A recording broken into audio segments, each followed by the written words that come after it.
do hip kicks.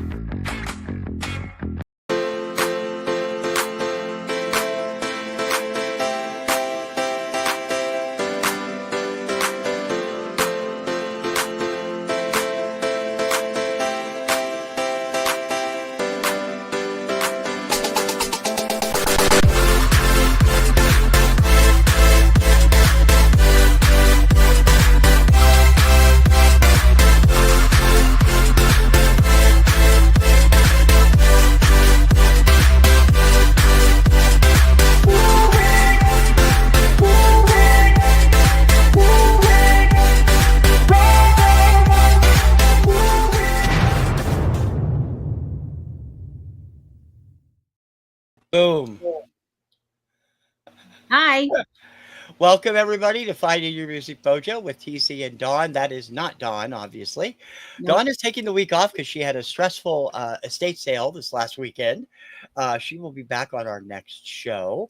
I'm TC from TKR Video Central, and the lovely lady here is also from TKR Central. You want to tell us who you are, please? You know what? I forgot to do it. I should have done it. Like had a mask to pull off, and oh man, Jenkins, you know, the Scooby Doo reference. If you don't get it, if you get it, congratulations, you be old. Let's have Kim on the show. They said it'll be fun. They said, "Oh, are you sure?"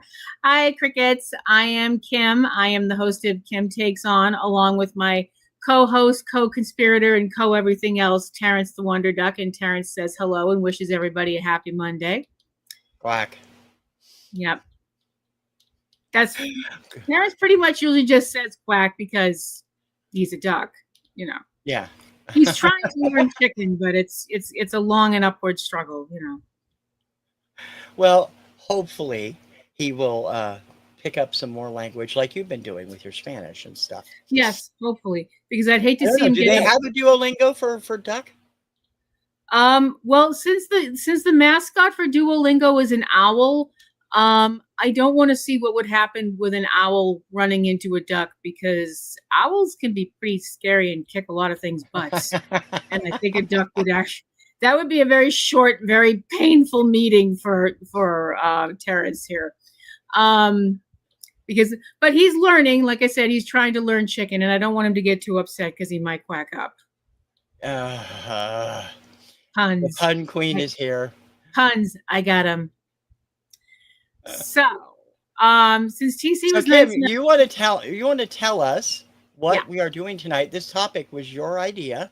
It was. I'm curious to see what everybody thinks of it. Yeah. Because TC in his infinite wisdom, #iRoll, was like, well, why don't you pick what we're going to talk about? Okay. Let's leave that into the hands of the person with purple hair and a rubber duck co-host. Why not? What could go wrong? My idea was that in case you hadn't noticed, in case you watched Kim Takes On or any of the other things that I've done on the internet, I tend to have a science fiction / fantasy bent about me, and the fact that I'm just bent in general. What I thought about doing for this week's show was I asked TC a question, and I answered it myself, that if you had a time machine and you could go back to 5 specific points in music and be there when they happened, what would those 5 points be? Now, I mean, most people, if they had a time machine, they'd think, you know, let's go back and watch the Wright brothers. Let's prevent Lincoln from being assassinated. Let's kill Hitler. No, just go back and do music stuff because, you know, because it's me. So I came up with 5, and TC, who is an over freaking achiever, came up with 5 and an extra one. Because well, it just popped into my head, and I thought it would be fun to mention.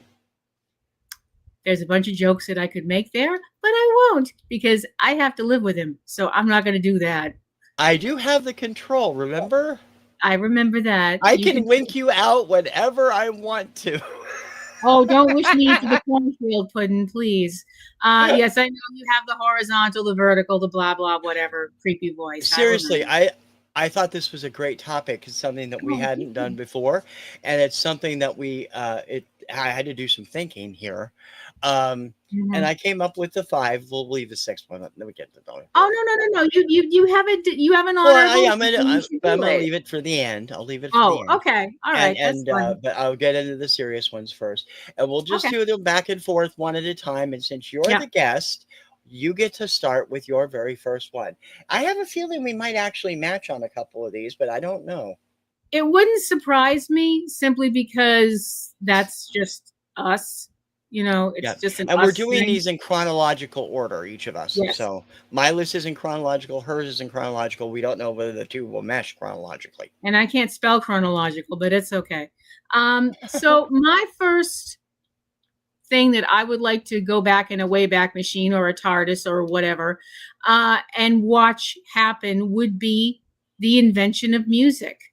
At some point, like a metric crap ton of time ago, somebody probably picked up a rock or picked up a stick and just kind of hit it in time with something else.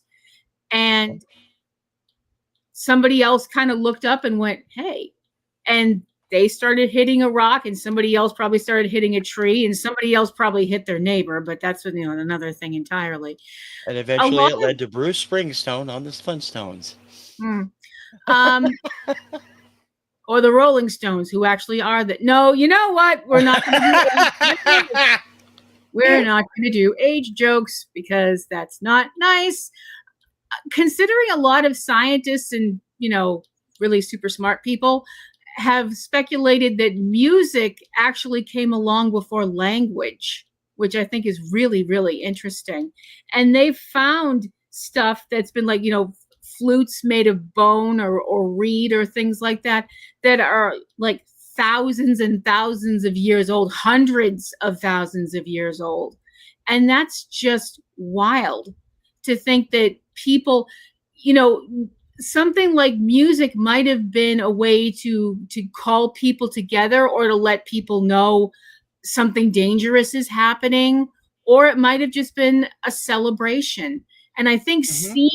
seeing that moment when somebody's eyes lit up and went, hey, this is new and different and I like it.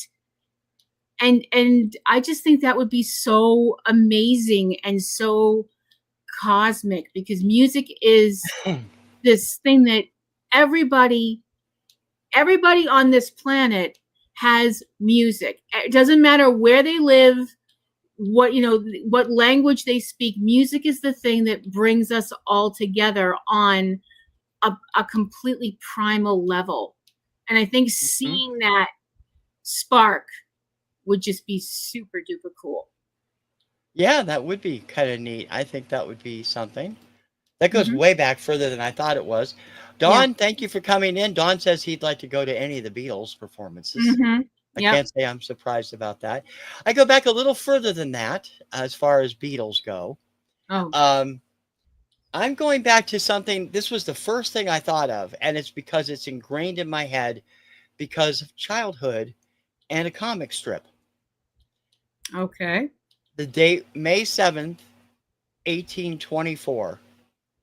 The place was Vienna, Austria, and it was the debut of Beethoven's Ninth Symphony with Beethoven conducting. Everybody knows Peanuts.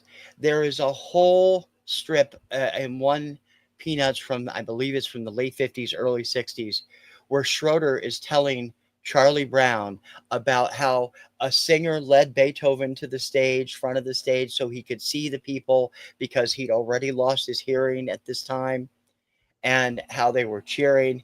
And that's a very emotional thing. And it's very emotional in the strip and funny. And for me, I that just thought, what a wondrous thing that would be to be there and see this rapturous applause and thunder of happiness from the patrons that Beethoven himself could only see but couldn't hear. Um, Oh, I'm not especially a hmm? that's beautiful though. That is a really beautiful. I mean, you're right though. He wouldn't have been able to hear it, but he would have been able to feel the vibrations from people Yes. clapping and stuff like that. And it And said on the that is so Wikipedia that a lot of lovely. them were like waving like handkerchiefs and everything so that he knew they were Hmm. listening and loved it.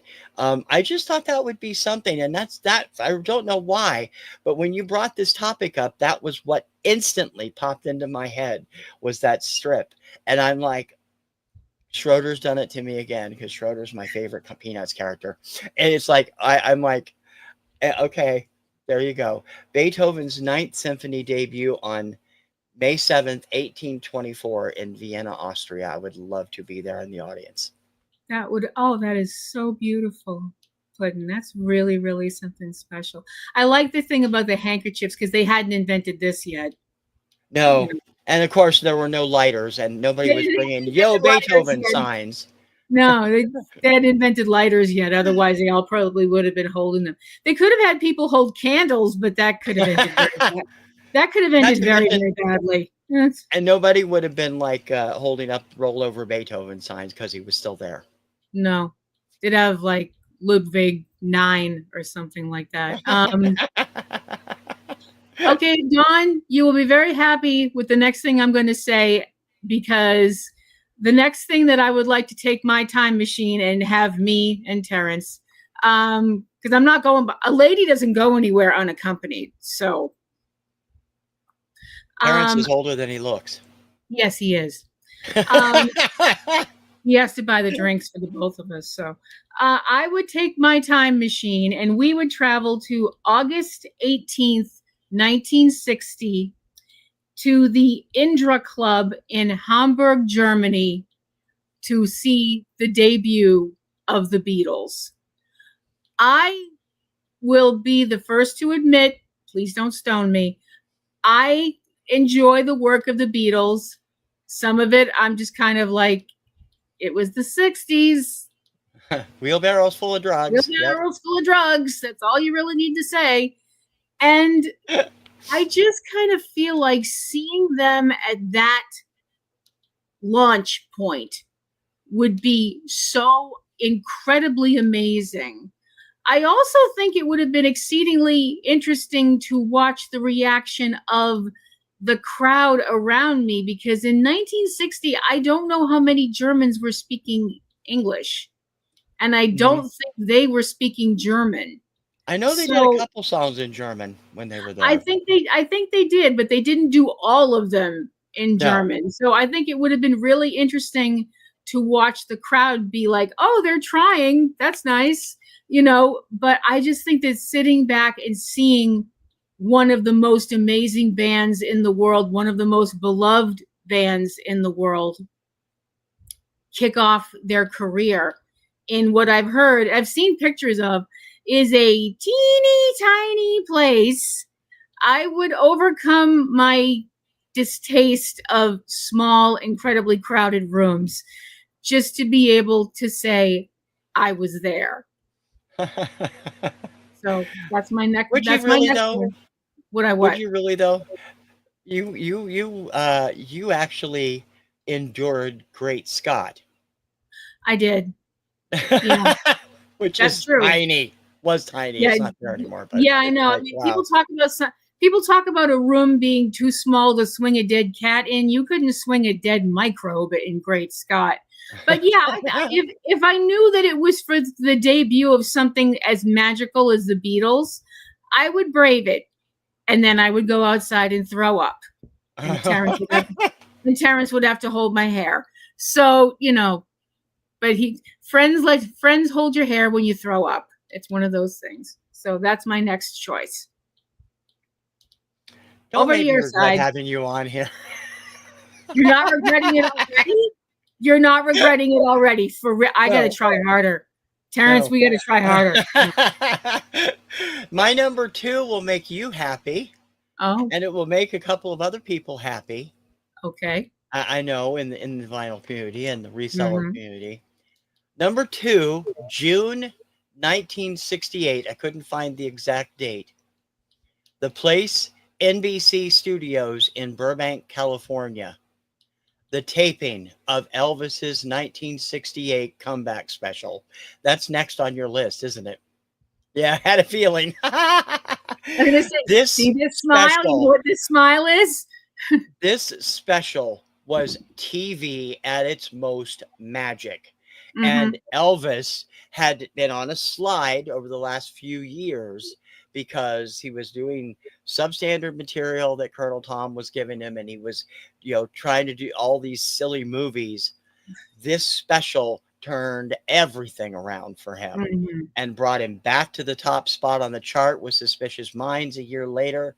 A lot of other stuff hitting the chart after that. But that Elvis in that special, I mean, I understand you and your lust after that special. I understand all of the Elvis fanatics out there who love that special because it is simply television magic at its best in the late 1960s. My Yep. number two and your number three, obviously, June Yep. 1968, the NBC studios in Burbank, California. It would air on December 3rd of that year and Mm-hmm. completely turn his career Yep. around. It would air right after I was born that year, which is hilarious. Yeah, to me. just a few days. Yeah. My son, yep. I thought a lady never gave away her age. Well, she does if she wants to get expensive gifts because she's old. So, You're not old. I'm not old, I'm vintage. Just like I'm not fat, I'm Rubenesque. Anyway, yep, my next one, Elvis, the comeback special. Oh my freaking frog. I'll sit back and let her have fun with this. I know she's going to. Yes, this is going to be the Kim Rambles section. So here we go. Elvis Presley, as I mentioned on my Kim Takes On, which I did a two-parter for. So if you're an Elvis fan, go back and look at my stuff. I have been an Elvis fan all of my dang life because Elvis's music has been part of my life all of my life. And I watched a lot of those intensely goofy movies that Elvis was roped into doing when I was a child, and I had some albums, and I didn't really know about this special until I hit my teenage years, and I was like, I really think something in my brain just went boop. I was just like, wow. Because at that point, people usually, when they talked about Elvis, they were talking about him in his later years when he wasn't looking as good, and he probably was wasn't jumpsuit Elvis by that point. Yeah, jumpsuit Elvis, and that is how we refer to him around here because doing anything else is rude. Yep. And Terrence and I will not tolerate rudeness. We might be psychotic, on camera, at least. We might be psychotic, but we're not mean. And when the first time I ever saw the comeback special, video of the comeback special and him in that black leather outfit. What? I'm sorry. Where'd I go? I'm back. You could feel it. You could feel the waves of, I don't know what else to call it, but I'm going to call it what it is, adoration from the people in the audience. They were like, this is the Elvis we wanted.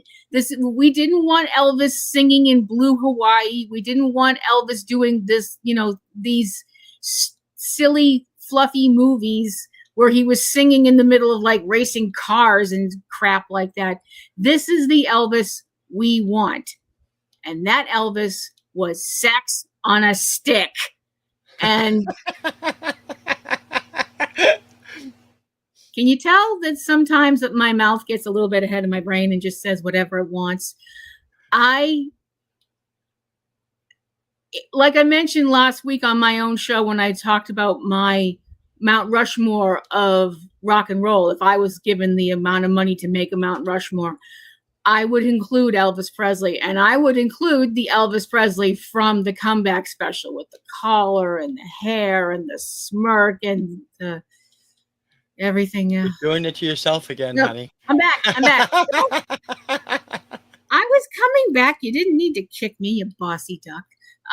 But yeah, that's my next my next choice to go back and see it live, although they would have had to drag me kicking and screaming out of the theater probably.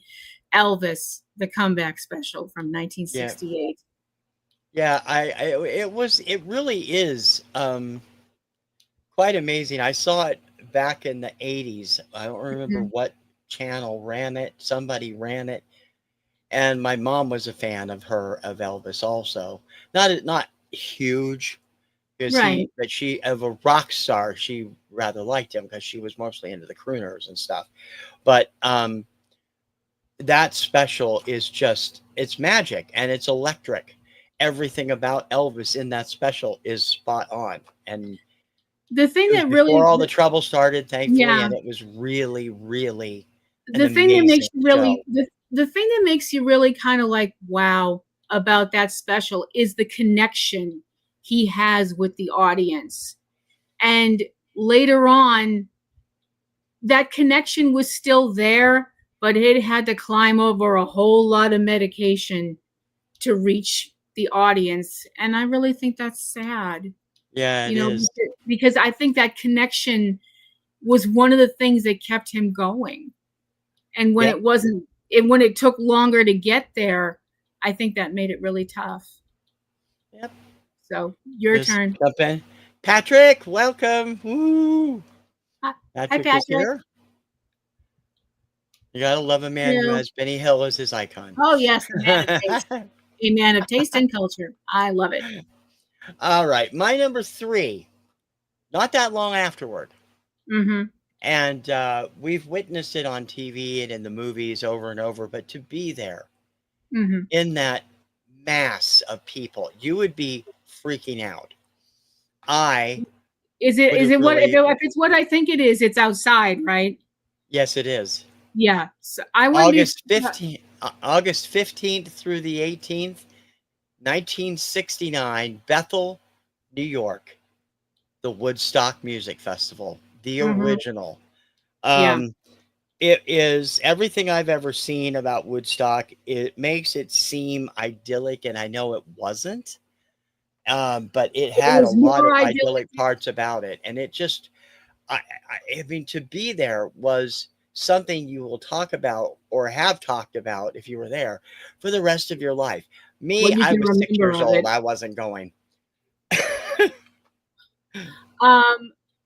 Well, I'd rather have gone to that Woodstock than the ones they wound up doing like in the 90s. The later ones, yeah. I wouldn't have gone to those with a full suit of plate mail armor on.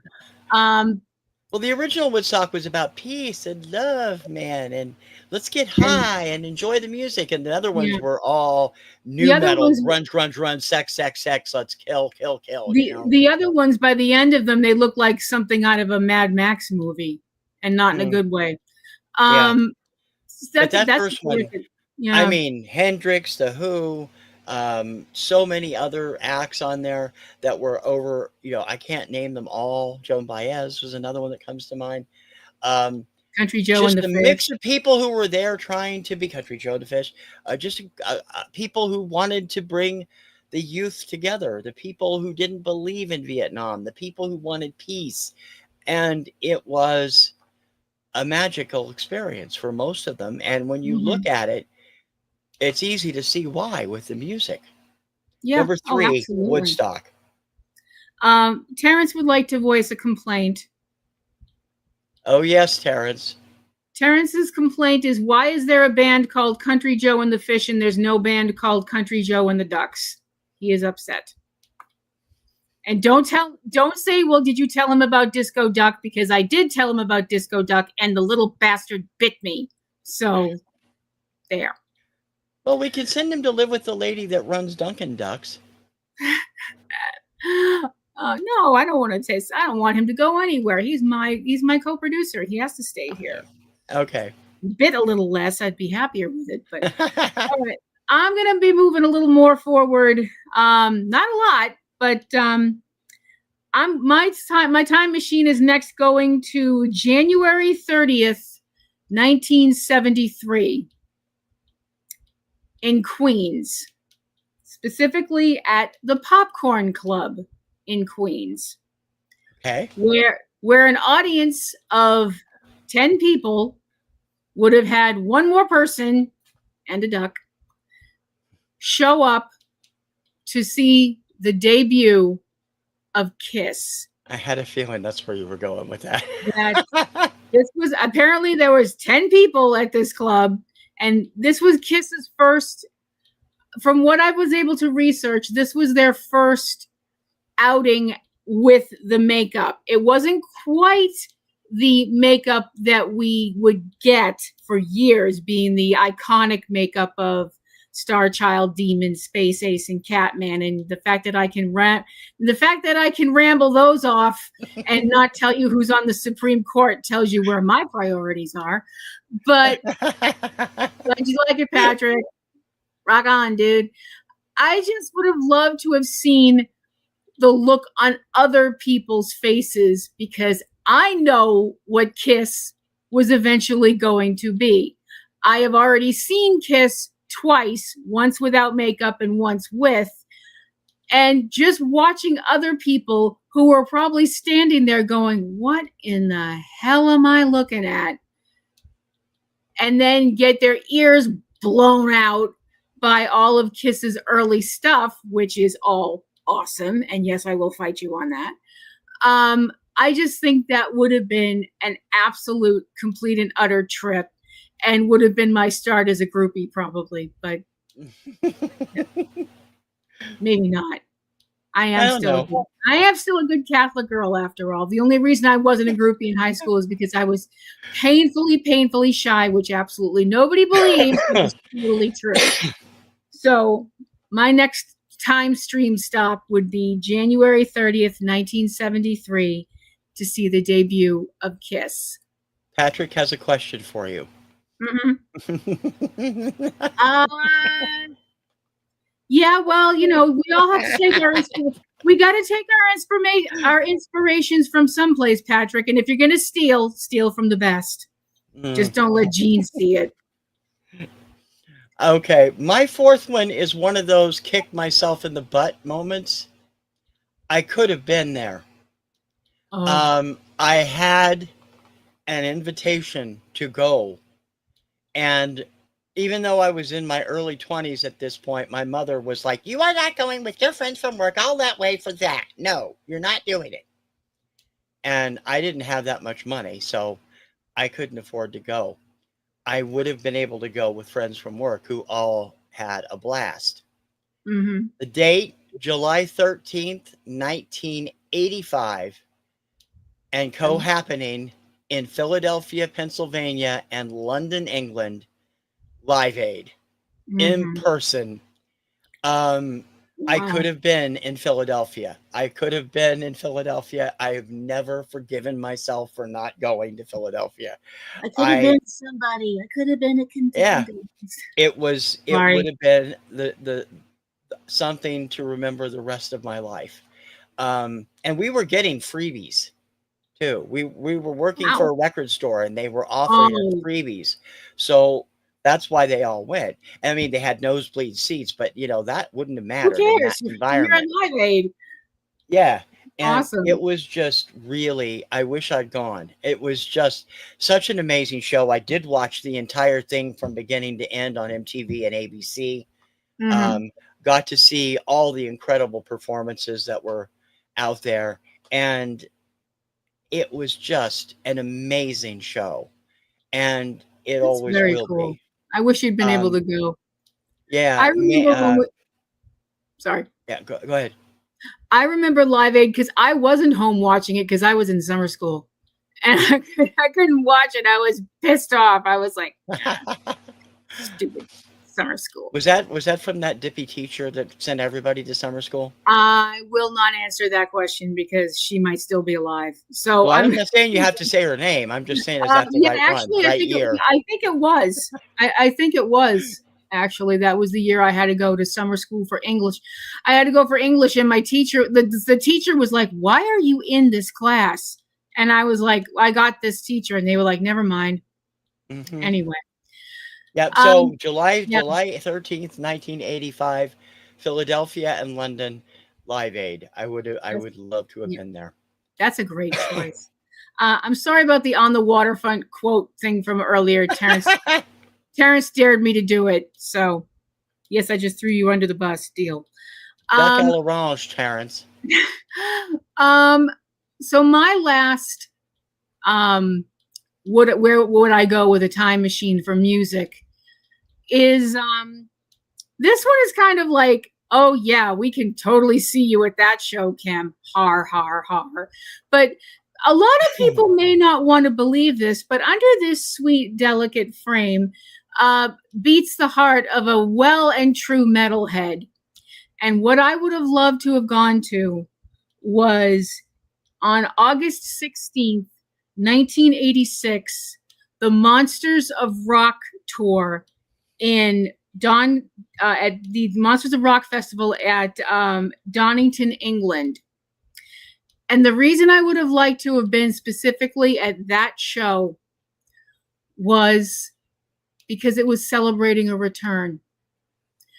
That show was when Rick Allen was back with Def Leppard after going through an incredibly horrible car accident that he wound up losing one of his arms. And Rick, who is an inspiration to everybody on this friggin' planet, and yes, I will fight you on that one, not just drummers, everybody. Rick Allen came back from losing a friggin' arm to still be the drummer for Def Leppard. And they never thought, oh, well, we'll have to get somebody else. Somebody else will replace Rick. They were like, F that. Thanks, Patrick. Rock on, dude. The guys in Def Leppard were like, F that. Rick's in the band. Rick's staying in the band. And that was the show where he came back and rocked the house like he always does. And I think that would have been so amazing and so wonderful to have been at, even though I probably would have cried till I threw up.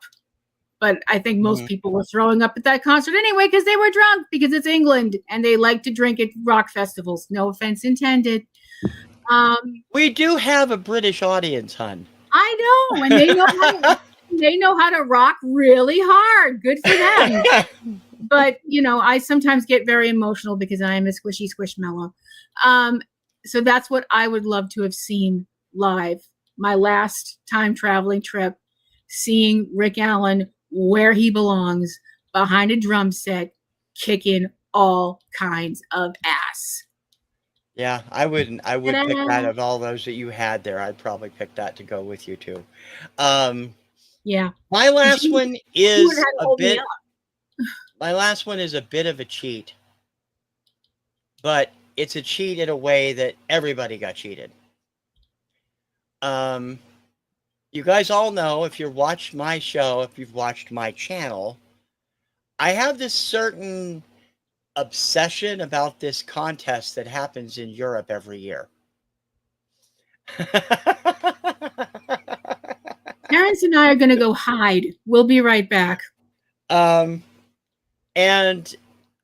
I've loved Eurovision since we first saw it in 2016. I knew about it well before that.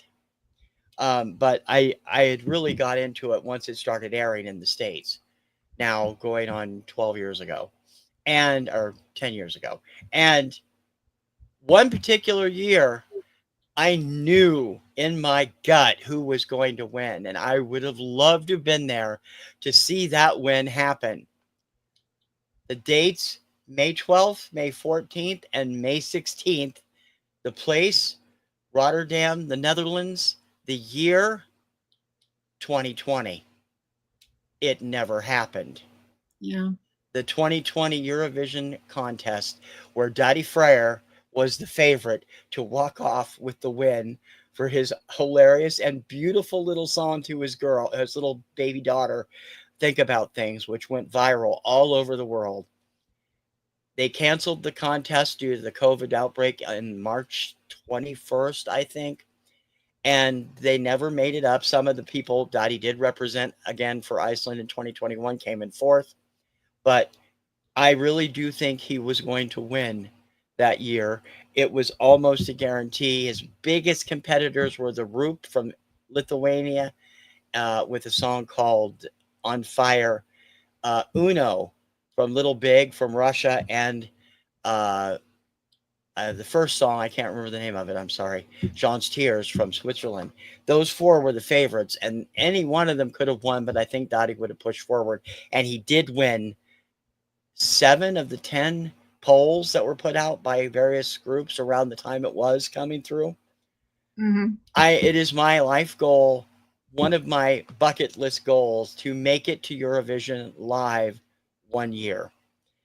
That was the year I really would have wanted to be there because it was phenomenal. 2024 would have been fun too with Nemo, who walked off. It was amazing too. But I wish I had had the chance to go, and I'm glad I didn't, because I would have had to turn around and come home. The That's canceled true. 2020 Eurovision Song Contest is my 5th and final thing.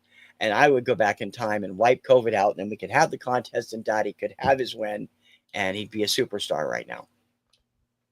He thinks big, my pudding. He really does. I always do. I always do. You really do. Now, so I do have a dishonorable or honorable mention. And I picked it because it just seems like something that I know would be a fascinating experience for me and an excruciating experience for my other half, who's sitting in the other room. That honorable mention, going back to 1980 again, and back to the Burbank studios of NBC television. I would like to sit in the studio audience for a taping of the television series Pink Lady and Jeff. And the reason why I would choose that is because I would like to see that. Oh my gosh. The reason I say that is because I would like to see what real hell happened on that set for those 2 poor women who barely spoke English. And it is possibly the biggest disaster of television of all time, at least of the 80s. And they were far better than what they got from NBC. And I really I would love to see what actually happened, because I can't imagine them being comfortable doing that show live absolutely at any not. time. No. Yeah, Terrence just unleashed a whole lot of 4-letter words. So that's Terrence, you promised you wouldn't do that during the show. Nobody else can hear him but me. That was not a nice thing to call Fred Silverman. That's because we didn't mic him. I'm not that dumb. Yeah. I mean, I just felt so badly for those poor women, because we've seen, if you've never seen, there was a show that was on Bravo called Brilliant But Canceled. And didn't they have some of Pink Lady's stuff on that? Brilliant But Canceled did show all 6 episodes. The 4 that aired on NBC plus the 2 that never aired. And I'm sorry, my attitude about that show was, if somebody said to me, you have to watch all of these shows or get hit in the hand with a hammer, the next question I would ask would be, do I get to choose which hand? Because, oh my gosh, that show is torturous and uncomfortable. Oh, you're overreacting. It's not the Captain and Tennille's variety show, for Pete's sake. I mean, at least Toni Tennille, love her to death as a singer. She can't act to save her life, and doing those sketches were just terrible. But you have a problem with your show when it's got 2 very lovely and very talented Japanese ladies in it, and all I'm doing is sitting there. All I'm doing is sitting there going, when is Godzilla going to show up and step on all of this? At that point, I would have settled for Gamera. I mean, I know he's friend to children everywhere, but I mean, oh my gosh, that show is so ick. You have to admit, though, it would be interesting to see what they did in between the tape spots. Probably fire their agent, I hope. No, I mean the whole staff. I mean, Pink Lady and Jeff did stay friends. They are still friends to this day. He is stayed that's friends not with them because he no. tried to protect them from all the crap that was going on stage. Yeah, that's nice to know because he seems like a really decent bloke. Yes, he does. I felt bad for the ladies. I felt bad for him. I felt worse for the audience. But that's a dishonorable mention I can completely understand. I decided to have a dishonorable mention as well, just because I thought of it. And we have plenty of time. We're running short. For a dishonorable mention for an event that I would have liked to have been at if I was behind something to protect me, would have been a specific night in Chicago. I don't have the exact date in front of me, but TC knows what I'm talking about. You're going to go there. Oh yeah, I'm totally going to go there. I would have loved. I'm not. No. Wait. I'm not saying this because of the music. I just want to see how this went. I want to see how this went. I'd like to see it from a sociological point of view. And yes, I can. July 12th, 1979. Yeah. Disco Demolition Night. Which I have to be honest, I do not remember. I mean, I was a person at that point in time. You know, I was around and alive and paying attention to things on the news and stuff like that. But I do not remember anybody in Massachusetts talking about this thing. So I don't know what that says. Either I wasn't paying attention or nobody gave a crap. Anyway, a radio station in Chicago. It was WCFL. I can't be sure, which station it was. The disco backlash had started. And apparently the disco backlash in Chicago apparently started hard and quickly elevated from hard to vicious. And they decided to have this stunt where they got a bunch, or did they have people bring them? Were people supposed to bring their disco album? I bet a lot of people just took them from their brothers or sisters or whatever, and probably stuff. So people were supposed to show up with disco albums.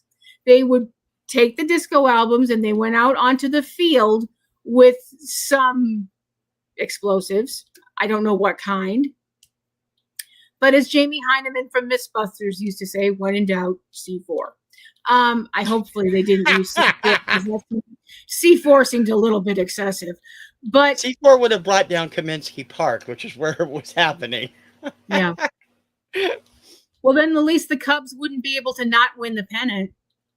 Oops. I don't think it was the Cubs. I think it was the White Sox. Yeah, it was the White Sox. Oh, sorry. They wouldn't have been able to not win that either. Oops. Sorry. I have to get in at least one Red Sox joke. It's required up here. Anyway, so this whole thing happened and they decided to blow up these records because reasons.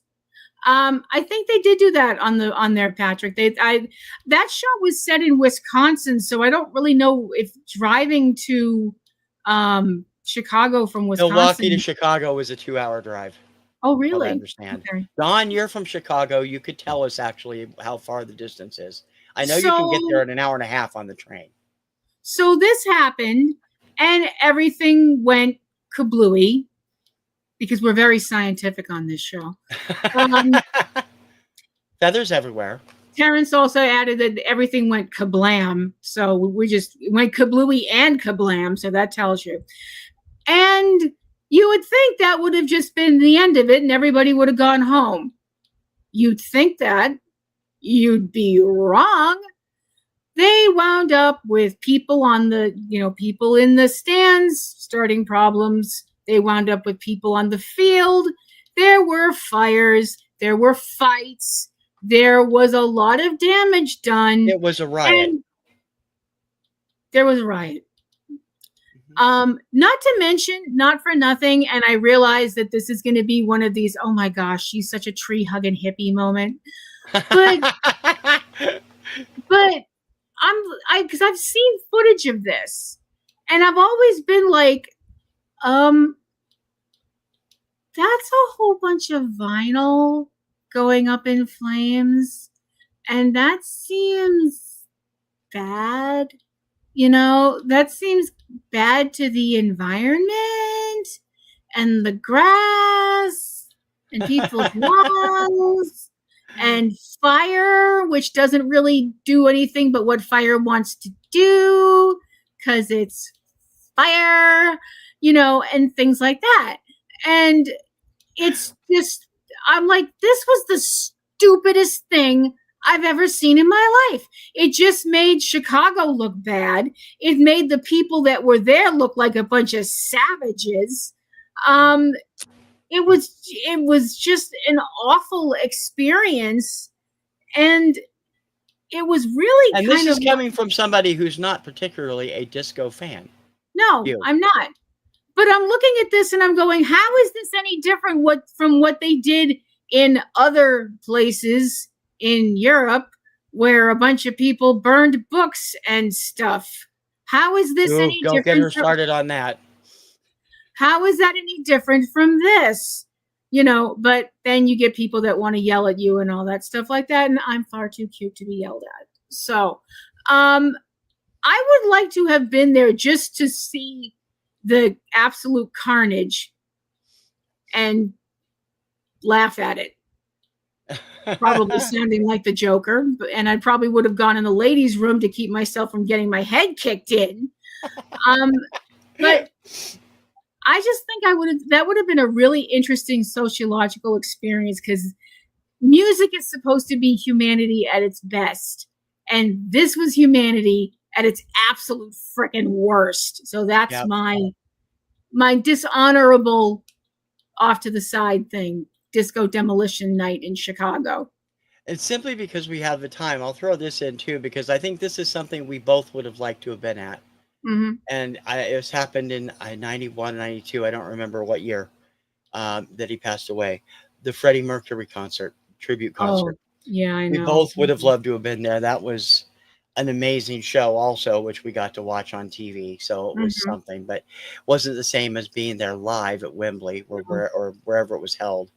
It would have been fabulous. I think we both would have enjoyed that Oh, it was, immensely. amazing concert. All kinds of people, Elton John, Axl Rose. It was just like, wow, this is crazy.